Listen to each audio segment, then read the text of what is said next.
Mutabani wa Dr. Jose Chameleone si birungi n'akamu.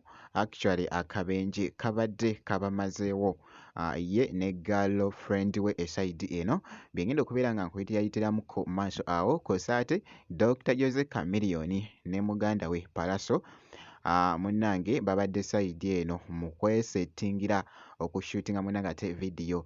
Ngenda kubeera nga mbikuyitiramuko maaso awo kakasa inti nno osubscribinga kosa ate n'okulayikinga vidiyo.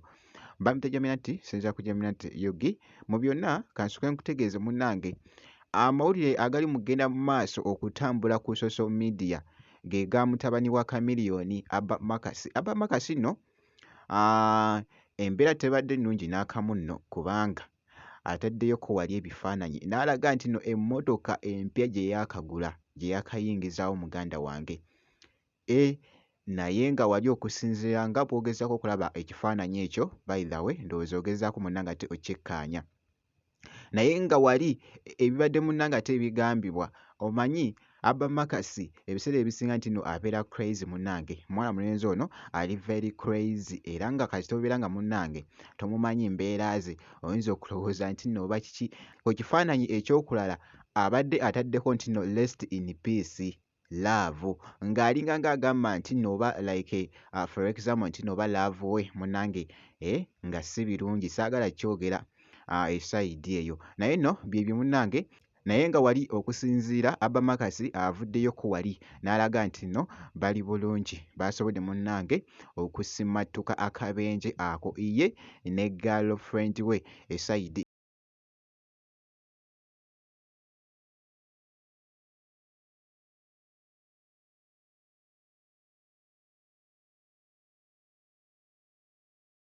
Naye nga byebyo munnange ate ebikyagenda mu maaso ku mutabani wa Chameleone.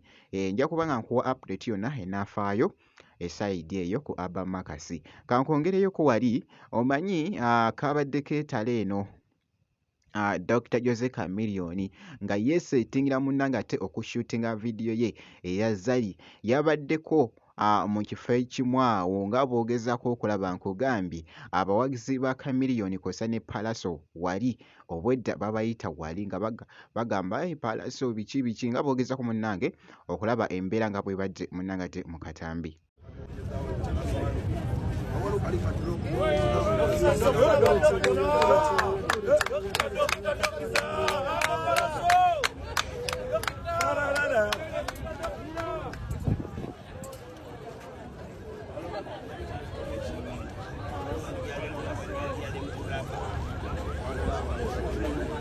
Família, essa Pallaso.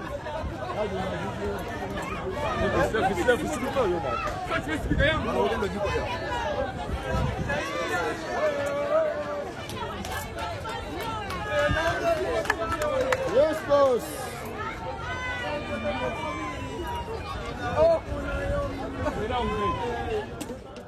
Mwana mulenzi munnange ate Dr. Jose Chameleone kosa ate ne Pallaso nengeddekoko ne ku Scorpion Shaba nga era bulabi munnange ate mu katambi esayidi eyo. Jjukira nti nno nkutegeezeza babadde nga bali mu kutuuka wali munnange ku video shoot ya Dr. Jose Chameleone ku luyimba luno olupya olwa Zari.